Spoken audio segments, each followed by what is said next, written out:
விவிலியத்திற்கு அப்பாற்பட்ட நூல்களில் இவ்வாறு இருக்கின்றது.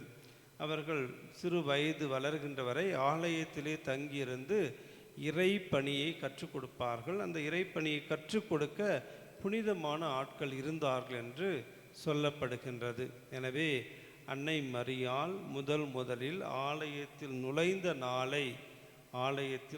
அந்த நாளை அன்னை மரியாள் காணிக்கையாக அர்ப்பணிக்கப்பட்ட நாள் என்று 14ஆம் நூற்றாண்டிலிருந்து திருச்சபையானது இந்த விசுவாசத்தை வளர்த்து கொண்டு வருகிறது. இன்றைய 2 வாசகங்களை சுருக்கமாக நாம் பார்ப்போம். முதல் வாசகம் நற்செய்தி வாசகம். முதல் வாசகம் இரண்டுமே ஆலயத்தை பற்றி சொல்கிறது. ஆலயம் என்பது ஒரு முகவரி. ஆலயம் என்பது நம்ம எல்லாருக்கும் தெரியும். ஆலயத்தை பற்றி நாம் நிறைய பேசியிருக்கிறோம், அதை பற்றி சிந்தித்திருக்கிறோம். ஆலயம் மிகவும் முக்கியமானது. எருசலேம் ஆலயம் அன்றைய நாட்களில் எல்லாருக்கும் மிக மிக முக்கியமானதாக இருக்கிறது. எப்படி உடலிலே இரத்த நாளம் இருக்கிறதோ அதே போல ஆலயம் என்பது மிக மிக முக்கியமானதாக புனிதமானதாக கருதப்பட்டது. அந்த ஆலயம் மாசுபடுத்தப்பட்டால் எவ்வளவு கோபம் வரும். ஆலயம் தீட்டுப்படுத்தப்பட்டால், அந்தியோக்கு எபிஃபானோஸ் மன்னன் வாழ்ந்த காலத்திலே அந்த ஆலயம் வேற்று சிலைகளை, ஆலயத்துக்கு புறம்பான வேற்று சிலைகளை கொண்டு வந்து ஆராதனை செய்து தீட்டுப்படுத்தப்படுகின்றது. அதற்கு பிற்பாடு யூதா அவருடைய சகோதரர்கள், இன்றைய முதல் வாசகம் சொல்கிறது, யூதா அவருடைய சகோதரர்கள் அந்த ஆலயத்தை தூய்மைப்படுத்துகிறார்கள். தூய்மைப்படுத்தப்பட்ட பிற்பாடு 2 வகையான பலிகளை செலுத்துகின்றார்கள். ஒன்று எரிபலி, இரண்டாவது நன்றி பலி.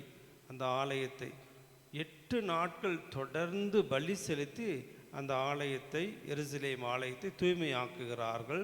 தொடர்ந்து அது ஒவ்வொரு ஆண்டும் நடைபெறுகிறது. 8 நாட்கள் அந்த ஆலயத்திலே இந்த அர்ச்சிக்கின்ற பணி நடைபெறுகிறது. முதல் வாசகம். நற்செய்தி வாசகத்திலே ஆண்டவர் இயேசு வியாபாரமயமான அந்த ஆலயத்தை பார்த்து கல்வர் குகையாக மாற்றிவிடாதீர்கள் என்று கோபப்படுகின்றார். அந்த ஆலயத்தை தூய்மையாக்குகின்றார், சுத்தமாக்குகின்றார். இதை பற்றியும் நாம் அதிகமாக விளக்கம் கேட்டிருக்கிறோம்.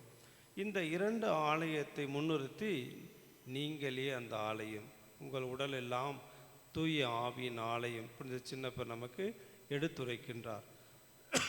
இதன் வழியாக நாம் எதை கற்றுக்கொள்ள வேண்டும் என்றால், ஆலயம் தூய்மையானது, அதைவிட மேலானது. கிறிஸ்தவர்களாகிய உடல் என்பது மிக மிக தூய்மையானது.